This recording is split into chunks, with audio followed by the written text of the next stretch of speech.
Hi, everyone. I hope you're doing well. I hope your semesters are going really great with your ECS class. My name is Chantel Baudu. I've been invited to speak with you today about, teaching philosophy, what it's like being a teacher in the current context, and a little bit about my background. And I always love to talk about teacher hacks and some great ideas for moving forward, because teaching is a really important job. I know it's biased, but maybe the most important job, not a job, a vocation, a dedication, a commitment.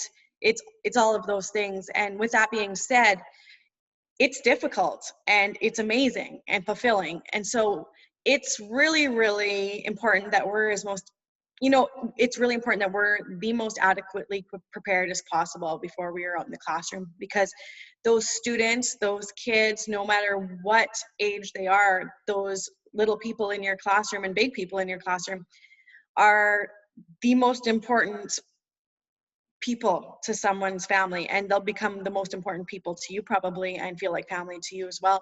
And so I just am grateful to have the opportunity to speak with you. Audrey invited me to come along on this journey with you a little bit for your semester, and I'm really, really happy to do that.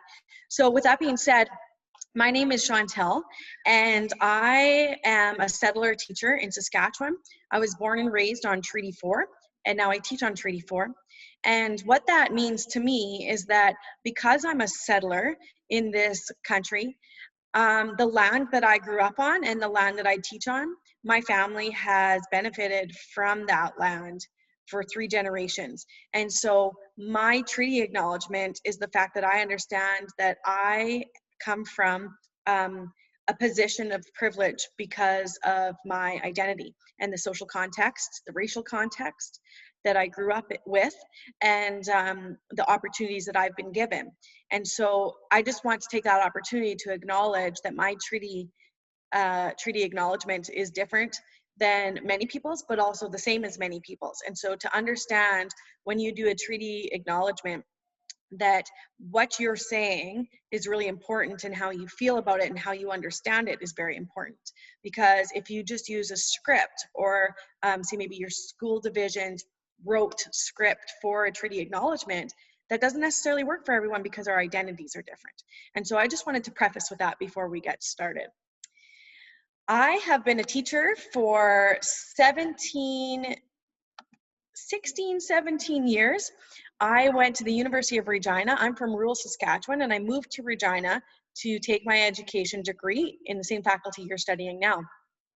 And it wasn't until I attended university that I was even exposed to any types of anti-oppressive education, anti-oppressive language, anti-racist pedagogy. This was all brand new to me. And with that being said, I had almost basically an identity crisis, because everything about who I was and where I came from, my white background, my agriculture background, my Catholic background, my heteronormative background, my religious background, maybe I said that already, my Catholic background, all of these identities I learned were identities that situated and positioned me in a place of privilege. So I had so much unlearning to do. And the faculty gave me a really, really safe place to do that. And what I mean by safe is that I was challenged and I had some hard reflecting and learning to do, but it was safe because I was able to work through all of that guilt, which is oftentimes a starting place, and then continue to heighten my awareness, and then to be able to use all of that to turn my teaching philosophy and my action into an action of critical pedagogy and anti-oppressive pedagogy. And that's my background. So I studied and did my undergraduate degree at the U of R, and then I went out and taught for many years. I've taught and I've subbed and then taught everywhere in rural Saskatchewan, basically from the Manitoba US border all the way up through Prairie Valley to Regina. And then I started teaching and subbing in Regina, both inner city and suburban Regina, and I've been teaching for the Regina Catholic School Division for, like I said, 16 or 17 years. I'm not sure about that. This year is for sure 16, maybe 17, I don't know. And so I'm a high school teacher with an English major and a health minor. And so I have been an English teacher for the last 16 years. And I taught I've been teaching, like I said, in inner city for 10 years and then suburban Regina for the last 6 years. And so that's a little bit about who I am and where I came from. And then I went back and I did my graduate studies, and I did my graduate studies with regards to English education and using whatever our platform is as a platform for anti-oppressive education. Because I think if you're going to be a teacher in Saskatchewan or in Canada, which is a colonized country, the entire platform of education in our country is one of colonization and genocide, cultural genocide. And so I believe if you're going to be a teacher, and this is the beginning of my, philosophy with regards to my teaching philosophy, if you're going to be a teacher in Saskatchewan, in Canada, I think you need to be an anti-oppressive teacher, an anti-racist educator, no matter what your background is, because we are teaching in the name of a history, in the presence of a history that isn't a history, it's still current. And when I say current, we are still teaching in a time of current oppression, in current racism, a time of current continued colonization. It just looks differently than what we've been taught about the history of our province and our country. And so I'm going to elaborate on where my teaching philosophies have come from. I'm going to talk about how we can address the issues in our current context. And I'm going to give you some tips about what that looks like, the way I do it. And you're more than welcome to follow along here. I have a visual that might have some language or some slides that might resonate with you, and if it doesn't, that's totally fine. But I just think it's important that we see things, hear things, think about things. I believe to be an effective teacher, it takes a whole bunch of pieces of the puzzle all coming together. Some people are brilliant, and it's that brilliance is amazing to have in the classroom, but if you don't have some of the other pieces of the puzzle to come together with, you probably won't be effective with your students. So it's not just, teachers aren't just a one-trick pony. They need so many components to be effective in the classroom. And so that's just kind of a little bit more about my philosophy, and that's how I'm going to try to, hopefully, during this time of pandemic teaching, try to encapture today with my time with you. So moving along, I'm going to talk to you a little bit about our time together today and what I thought was the most important points to touch on with regards to being a third-year student in education and what I think would be most helpful for you.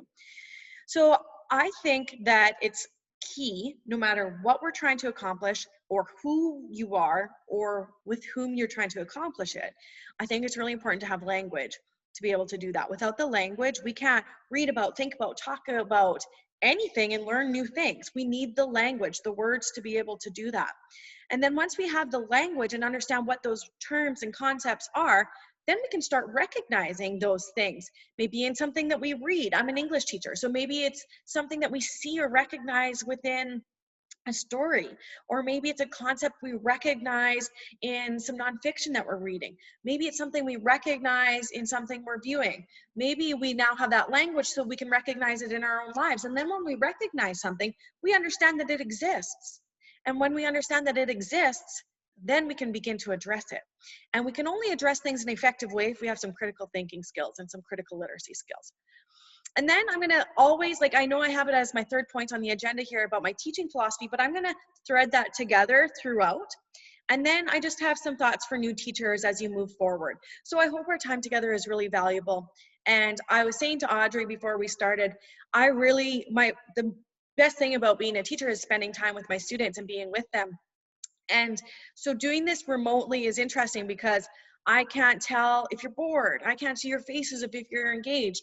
I can't tell if you're laughing at my jokes, although I'm not that funny, so you might not be laughing at my jokes, which is totally fine.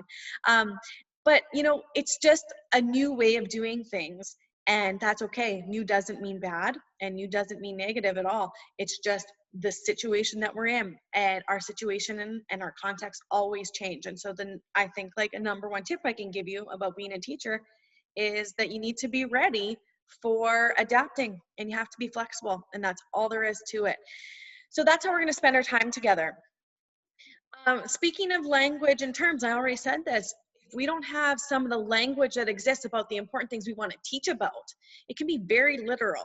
For example, if you're teaching English, or science. There's some very specific terms and concepts you need to understand if you're going to learn the content from the course.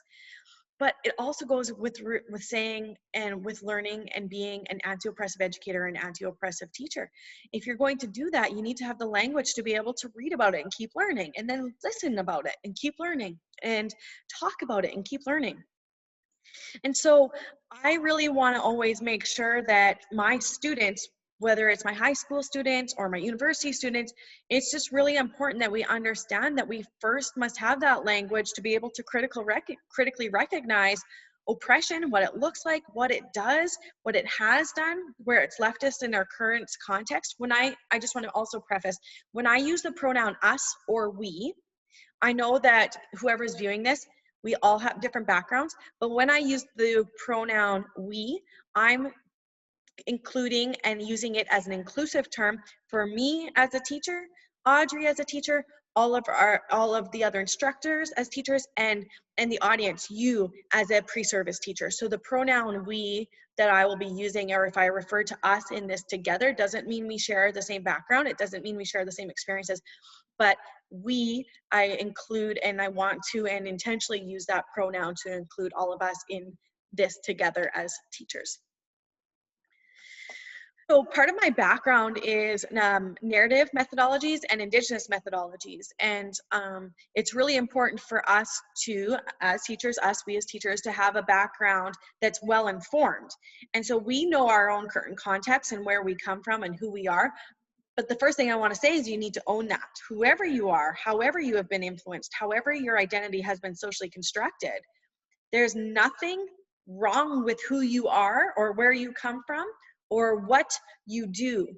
However, the only thing that would be negative about that is if you neglect to intentionally be aware of the truths about your identity. And that's our starting point. And so to be able to understand the truths about our identity, we need to understand terms like settler, background, race, privilege, religion, all of those things, heteronormativity, and where you grew up, and who your family is, and how you were raised, and where you were raised. Every single thing about that has shaped your identity in some way. Our identities are produced, and that's what I meant by socially constructed. And so we are, of course, all individuals and are very unique, but the systems that we were raised in shape us in normative ways. And so I say sometimes that our identities have been reproduced, not necessarily just produced, but reproduced to perpetuate those systems that exist that have contained and maintained the status quo. And that status quo is often made up of the people who have the most privilege and power in society. White privilege, Christian privilege, able-bodied privilege, English-speaking privilege, gender privilege, cisgender privilege, masculine privilege, and those types of things that I know you've all learned about.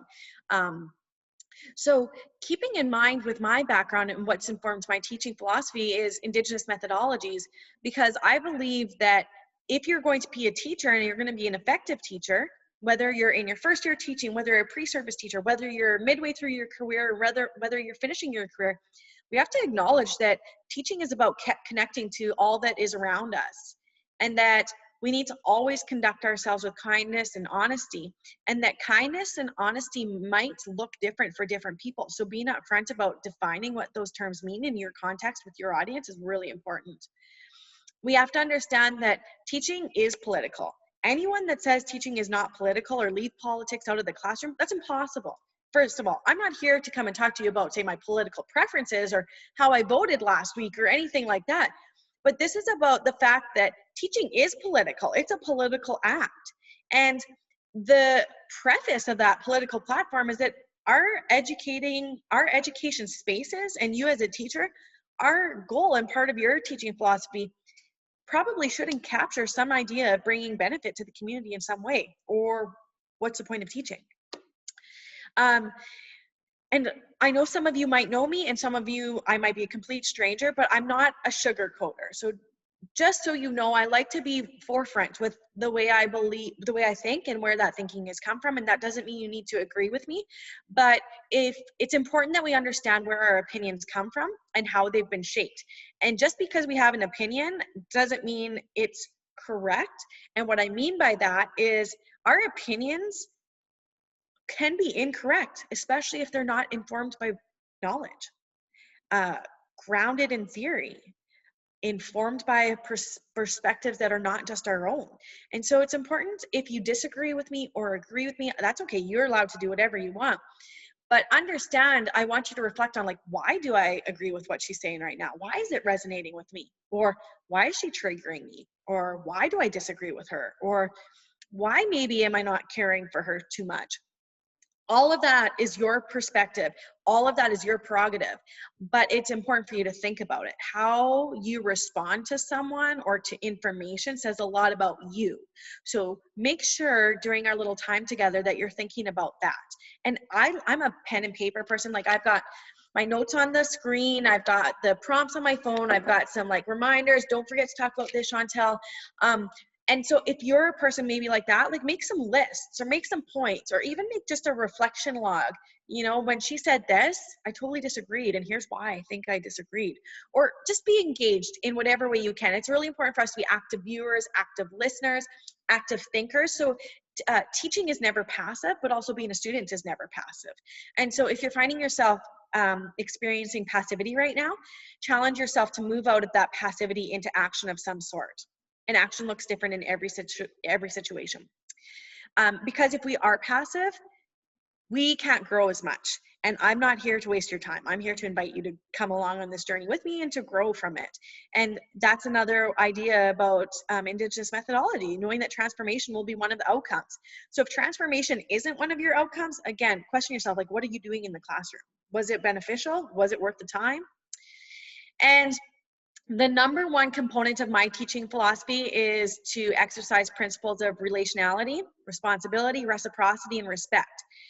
Teachers, colleagues of mine email me or ask me all the time, like, Chantel, what are your R's again? And I said, these aren't my R's. They've been informed by a lot of my mentors, but they are key, because teaching can be messy. And if you're going to choose to be an anti-oppressive educator, an anti-racist educator, just so you know, that is a choice. Because if you choose not to, that is still a choice. If you choose to stay out of it, that's a choice. There's no neutral space in education.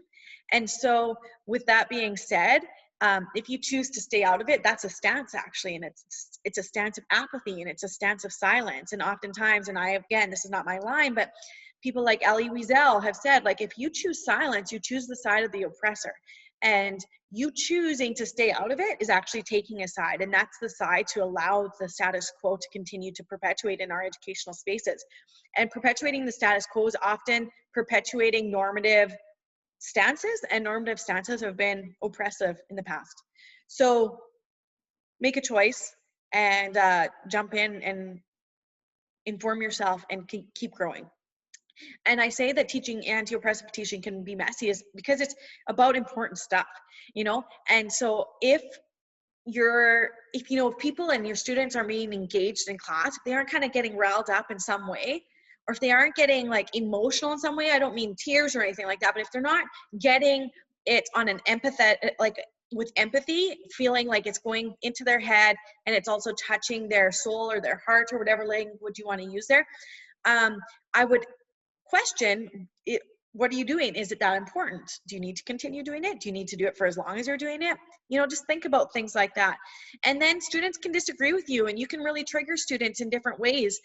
And when I say the word trigger, it can be really severe, like triggering trauma, past traumas, but it can also be just triggering this spark within them and triggering something that they care about, or triggering a part of their identity that hasn't been nurtured.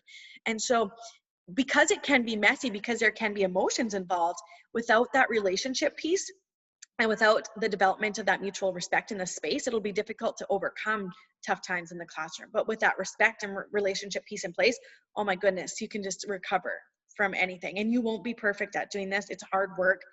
You will mess up. Like, it's not if, it's when. And when you have relationships with your colleagues, with your admin, with your students' parents, you will recover, and you will make amazing growth for everyone as an outcome to that.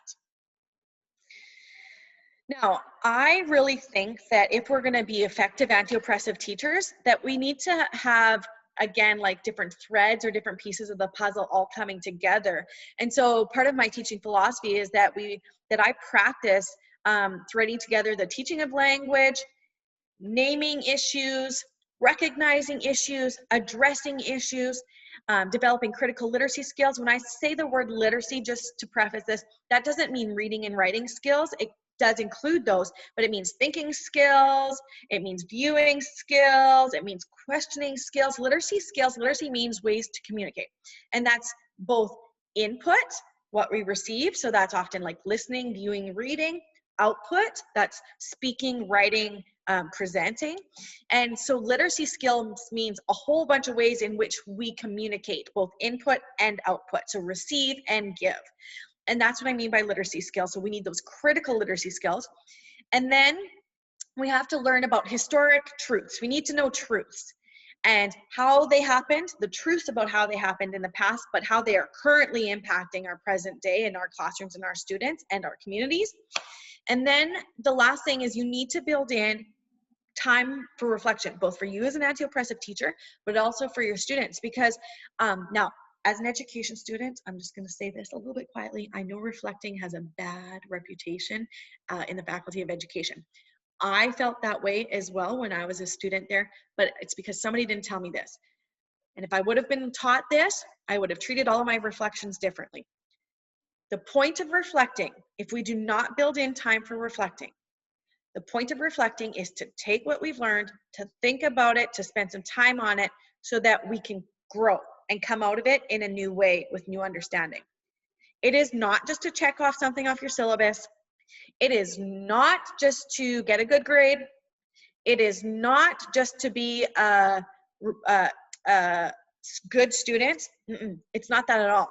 It is 100% to grow. The research says that if we don't build in time both for ourselves and our students to reflect, it directly impacts how much we can grow. So no reflection, little growth. Time for reflection, heightened growth. That's the whole point of reflection. And so I don't think any of you are taking your degree not to grow.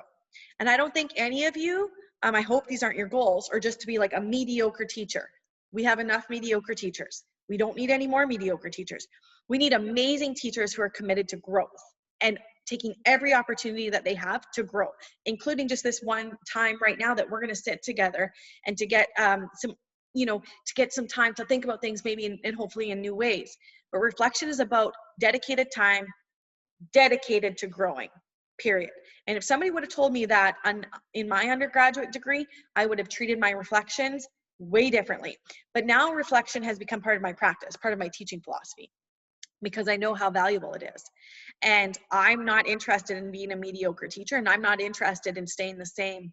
I'm only interested in evolving and growing so that I can continue to be current and effective with my students. And I can only accomplish that if I stay reflective so that I can stay evolving. So, like I said, it's really important that we have that language in place so that we can continue to recognize different oppressive factors in our classrooms, in our schools, on our staffs, within the cohort of our students, because those norms will exist in our classrooms, and those relational types of status quo identities will be in our classroom, and we need to figure out how to navigate that as well, teach about it. So the next couple of slides, I mean, this is not a vocabulary lesson in any way, but the next couple of slides are just language in terms that I teach to my high school students. And lots of them, I work with a lot of different teachers and colleagues in the middle years and elementary, because teaching language is about, so language acquisition is needed for knowledge acquisition, 100%. No matter what context you're in, that's just the way it works. We learn language so that we can learn new information. We learn language so that we can see things differently. We learn language so that we can act differently. And these are just terms that I teach to my high school students so that we can read about and discuss things at the level that I want to and develop the critical literacy skills that I want to be able to support them in developing. Now, no matter what grade you're going to be teaching or who your students are, you can take these terms and set the bar high. Even the little ones can learn words, and you have to know your audience. So you use words that are appropriate for your audience, for their age, for their developmental level. You have to meet them where they're at. And you're the professional. There's a reason that you need a 4-year degree before you can go out and teach. And take that seriously, but also know that you have the background to be able to use language and teach concepts to students, and know who your students are and how to do that strategically based on your background. So like I said, these are just a bunch of words that I think are important to teach students because they need to come along with us on this journey. And I'm an anti-oppressive teacher, but when students leave my classroom, they have an anti-oppressive awareness that is heightened, because I don't care what they choose to do when they leave high school and leave my classroom, this information will go with them out into every aspect of their life, with them to post-secondary, with them into the workforce, with them into their relationships. And I believe that will cause a little bit of a ripple effect. And I believe that that will support my teaching philosophy of the fact that my teaching, my anti-oppressive teaching, I want it to be transformative and I want it to impact the community. And I believe that that is how it will happen really authentically. Like I said, just terms that are really important, I think, for having these really important conversations with our colleagues, but also with our students and in your families. I think lots of you have probably seen this video. I'm not going to show it, but it's just a video on privilege, positionality, and intersectionality. If you don't know those terms, they're all about our identity and how we operate in the classrooms and how we operate as teachers. So one thing I always say is it is key for you to know your identity and who you are before you are in that classroom, because you need to know what you're bringing into the space. You need to know what you're bringing into the classroom before you could ever have any understanding of how you're going to impact your students. If you haven't seen this video, just Google it, like on YouTube, what is privilege? And it's not perfect by any means. It's not a perfect resource, but it's a really great video to see a visual. Some teachers believe in doing simulations like this in their classroom. I don't believe in it. So here's a little bit about my teaching philosophy. I would never do this in a classroom with my students. Students can watch this video and learn from it. If you ask students to do something like this, a simulation like this in your classroom, like a privilege walk, or the term isn't coming to me for what this is called right now, but they take a step forward to show their privilege based on a prompt. They take a step back to show that they don't have privilege in that scenario. And all it does is goes on to use the students who are most oppressed to show their privileged peers how their lives are so different. We do not use our students to make these points or to teach about oppression and privilege. We can use a video, and I don't believe all simulations are bad or negative, but I do not believe in using our students to teach about this, because it is not fair for you to use kids in your classroom to have their identities teach your lesson for you. I hope that makes sense. Then I'm going to continue on with regards to my teaching philosophy. It's all about action, apathy to action. If you practice, if you're an apathetic person, meaning you sit on the sidelines and you like to learn and you like to be aware, but then we don't do anything with that knowledge or awareness, then I think you're really limiting the impact you can have as being a teacher. And I think being a teacher, I don't know why you chose to be a teacher. I chose to be a teacher because I wanted to affect change, period. 100%, I wanted to affect change. And I had very positive experiences as a student, but I had really negative experiences as well. It wasn't the positive experiences or the negative experiences that informed my decision to be a teacher. It was 100% about the fact that teachers need to be good. Teachers need to be effective at their job, and they need to be dedicated to action. Period. Again, agree with me, disagree with me, but that's my philosophy. And I wonder, and I challenge to you, how are you going to use your platform as a teacher to affect positive change? Things should be better. Students should be better. Your classroom and your spaces should be better because you were in them. So how are you going to do that? It's not just about what we teach, like content-wise. So I'm an English teacher. It's not just what I teach and what novels I choose to teach, things like that. It's about how we do it. So for example, in grade 11, I still teach To Kill a Mockingbird. And I had one parent say to me one time, oh my goodness, because she knew I was an anti-oppressive teacher. She's like, I can't believe you still teach To Kill a Mockingbird. And I said to her, I'm like, oh my gosh, it's an amazing resource as the non-example. I get to teach about white privilege, male privilege, Christian privilege, class systems, race, education, sex. I get to teach about all of these things that are so important to know about for anti-oppressive education through this one resource. So I have one novel, this one story that I use as a vehicle to do all of my anti-oppressive teaching. And so it's not about just what you do, that is important, but it's about how you do it. And so that's really key. There's so many different strategies to be able to be an anti-oppressive teacher. I teach about the binaries. I talk about context. Like I said, I strategically, from the beginning, teach critical literacy skills. It's key to build relationships from the beginning. Like without relationships, I don't know if we have anything, and I don't even know what you're doing in education if relationship building isn't important to you. Teach the terminology. I really think it's important when we create scenarios or say maybe role playing or we write scenarios that we use gender neutral names and gender neutral pronouns, because don't impose, like I have a heteronormative background, but I need to be aware of that. So I'm not going into the classroom and imposing that heteronormative ways of knowing that I have ingrained in me onto my students. And so one way we can do that is by using gender neutral terms and names and pronouns.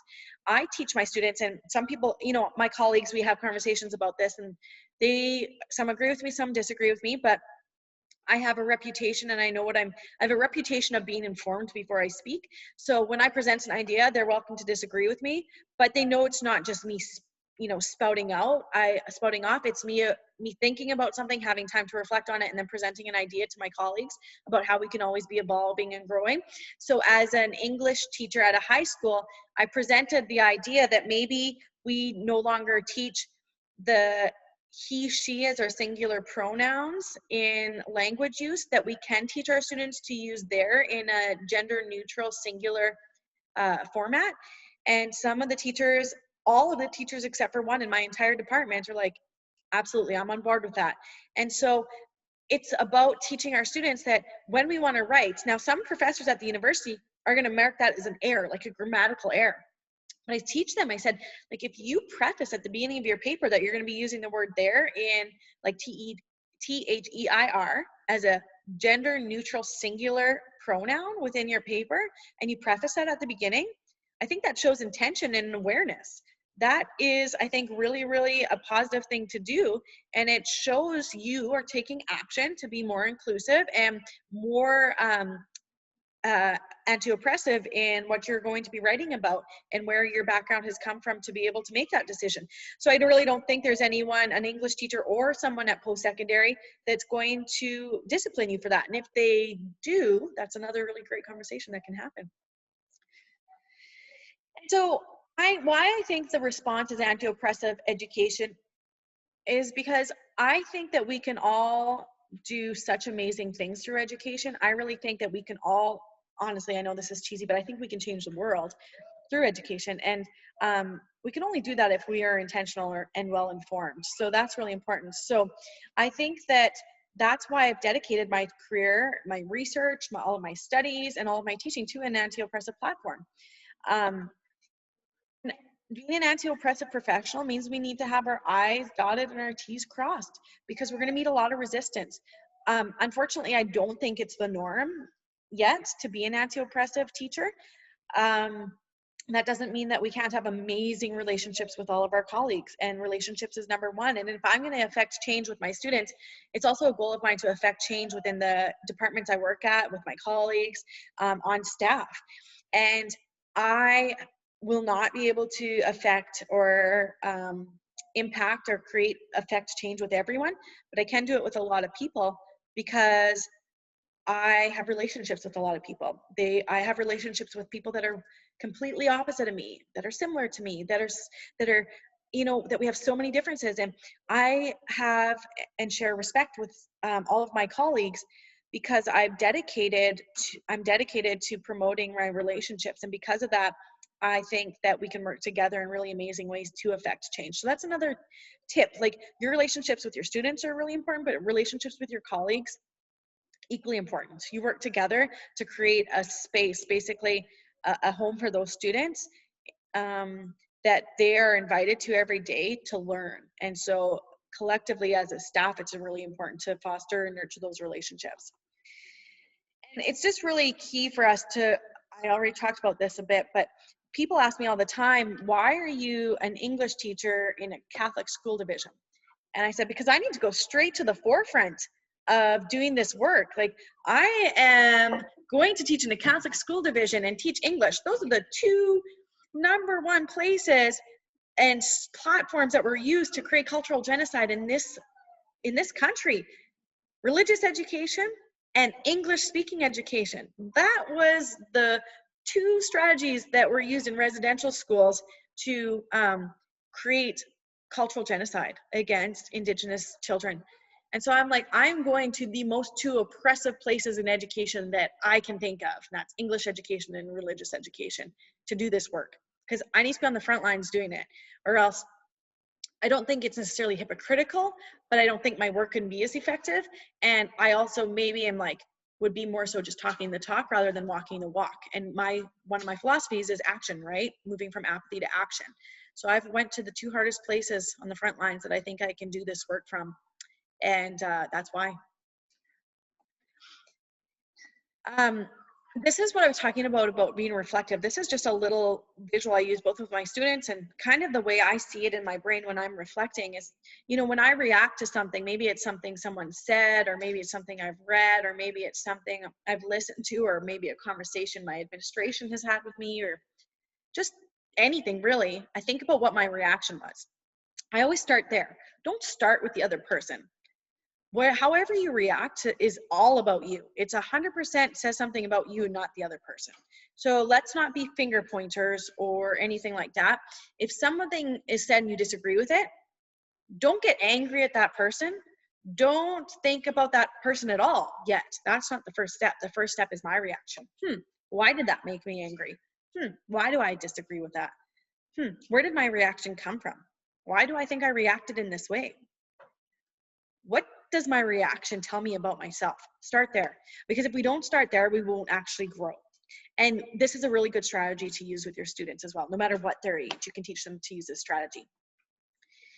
Another part of my teaching philosophy is dissolving deficit discourses. So oftentimes teachers have been trained in a sense to look for problems.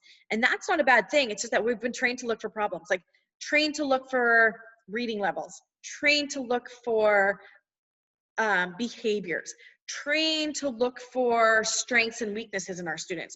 But maybe it's a positive, maybe it's a negative, but we've been trained to look for the negatives as teachers. And that's really good, because our students really need us to be able to see those things so we can support them adequately. But it also sometimes makes us see through a deficit lens and create deficit discourses in our spaces. What I mean by that is we go in looking for the shortcomings or the weaknesses of our students. And sometimes, for example, we go into a classroom and we see maybe we see EAL students as a deficit. Ooh, they're struggling because of their language. Ooh, they're going to be a weak reader. Ooh, they're going to struggle socially. All of those are assumptions. We don't even know yet, but we place all of these assumptions on our students right away, which is going into a space, seeing it right away from a deficit or through a deficit lens. And that will not be beneficial for our students. And so if you go into a space or a culture in a classroom or a school that has that deficit way of thinking as a default, I would invite you to be critical of it. And I would invite you to maybe change your default lens. And if you don't know what your default lens is, then go and start there. What is your default lens? Like, what do you default to? The way you learn and go into a space, what do you see first? Then just moving on to communication and knowing that our identities directly impact how we interact within a space and how people receive us. But I always say to my students, I try to make spaces uncomfortable, and I teach my students to become comfortable in an uncomfortable space, if that makes sense. I try to really like up their discomfort level tolerance, because I just tell them, like, if this isn't uncomfortable for you in some way, are we really even doing anything that's maybe that important? You know, if this is comfortable for everyone, we're probably just doing the status quo. I'm not challenging any of you in any way. And discomfort doesn't mean that we have to be talking about something really sensitive or potentially triggering. Creating an uncomfortable space can literally just mean like me teaching you about something that you've never thought of before or never learned about before, and it's uncomfortable maybe because it's challenging, or maybe because it's new, things like that. But that's what I tell my students all the time. I'm like, hey, if you're not uncomfortable a bit, what are we even doing? You know? So I create that, trying to create that space that it's really, really valuable to feel uncomfortable. So we can do some unlearning, so we can do some new learning, things like that. And it's just about cultivating those practices, and all about practice. Like, for example, to be an anti-oppressive teacher isn't just like doing a ton of reading and a ton of like methodology and theoretical background. All that is important, but if you don't know how to translate that into practice in your classroom, no matter what grade you're teaching or who your students are going to be, I mean, I would assume it will limit how effective you can be as well in the classroom. So your goal as a professional is you have all of this theoretical background, you have all of this training in your age level, you have all of these strategies to be able to teach, you have all of this curriculum background.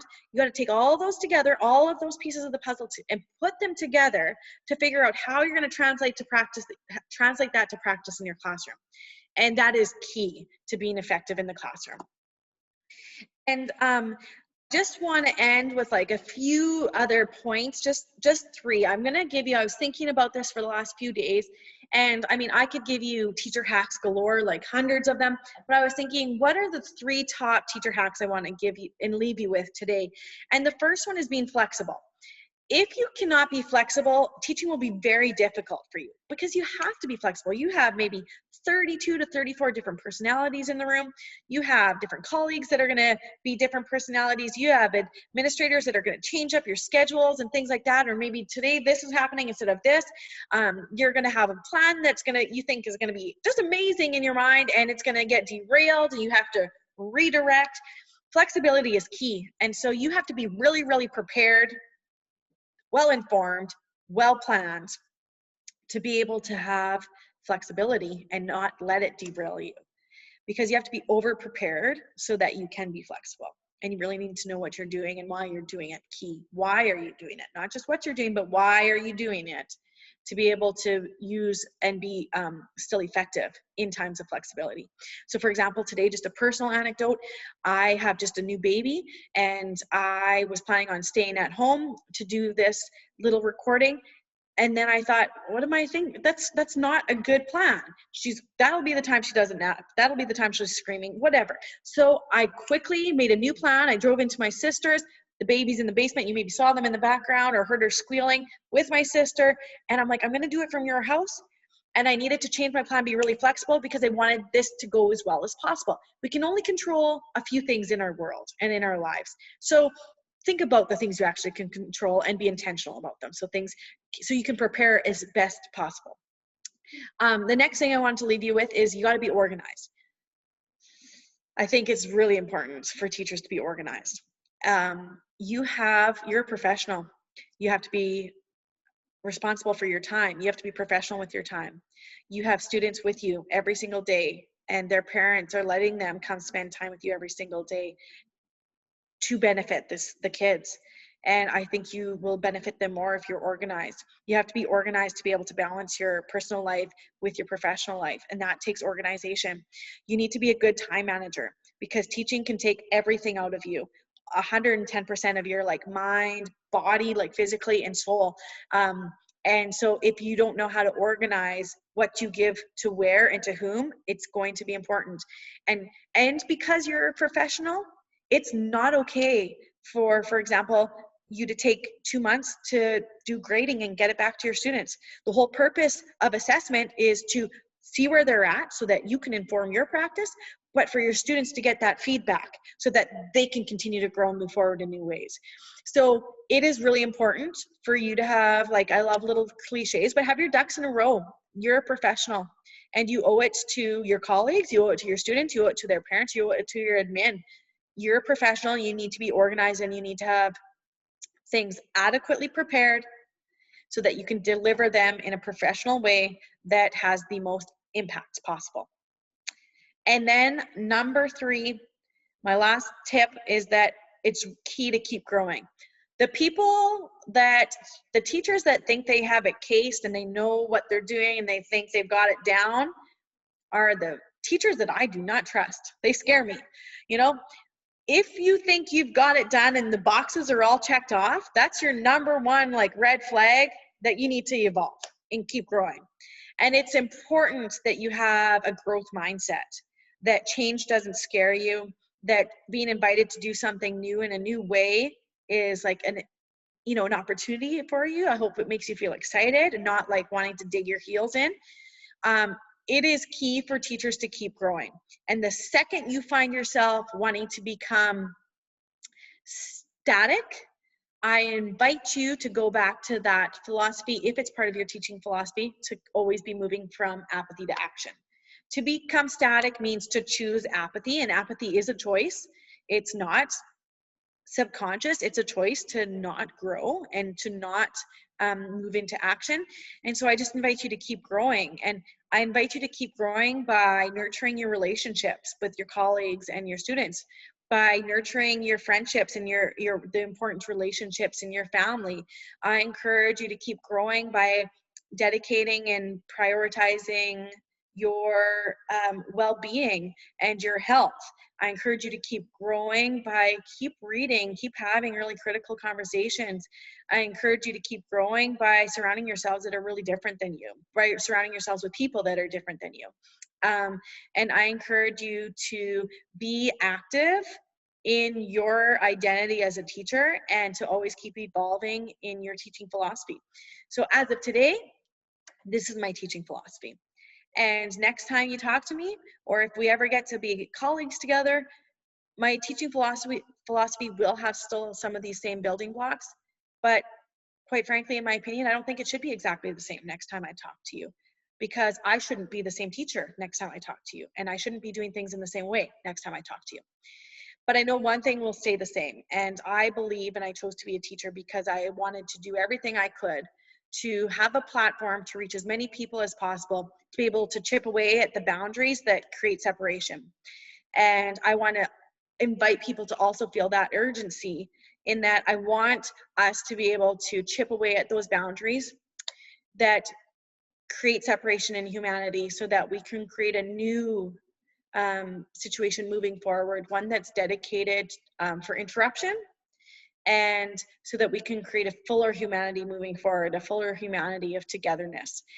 Because with that togetherness, I know things will be more beneficial for everyone. And I am dedicated to my teaching career to always have that on the forefront of my commitment.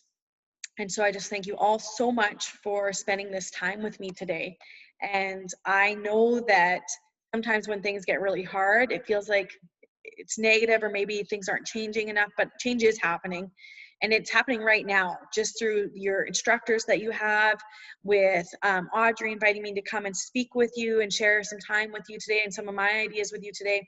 And so I have a lot of hope, and I'm really, really grateful to the U of R and the faculty, because I know that we are all working together and that we're actually in this together. Even though I don't see your faces and I don't know all of you, I know that we ultimately are going to be colleagues in a way moving forward, and that I'm really excited about that. So with that being said, I want to just thank you all so much for spending a little bit of time with me. And I wish you all the best and enjoy the rest of your semester. And thank you. Take good care, and hopefully get to meet you all soon and work with you someday. So take good care. Thank you so much, Chantel, for sharing with us today. There's so much that you've shared that I think will really help us to digest more about what we think about anti-oppressive education, our understandings of our own teaching philosophies, and to reflect on how we can grow and change. One of the things that sort of I bumped up against during your talk is when you were speaking about the privilege walk in the video. And that is an activity, that's something that I have done in class before. And so hearing your perspective really gave me an opportunity to think about why I chose to engage students in that activity, how I did so, what the problematics of doing so were, if I would do it again, why and why not. So I'm really glad that we got to spend this time together, and I'm so thankful that you gave us this gift of your time and of your knowledge and of your understandings, your perspective, and some of your philosophies. I think we've benefited from your sharing with us today. So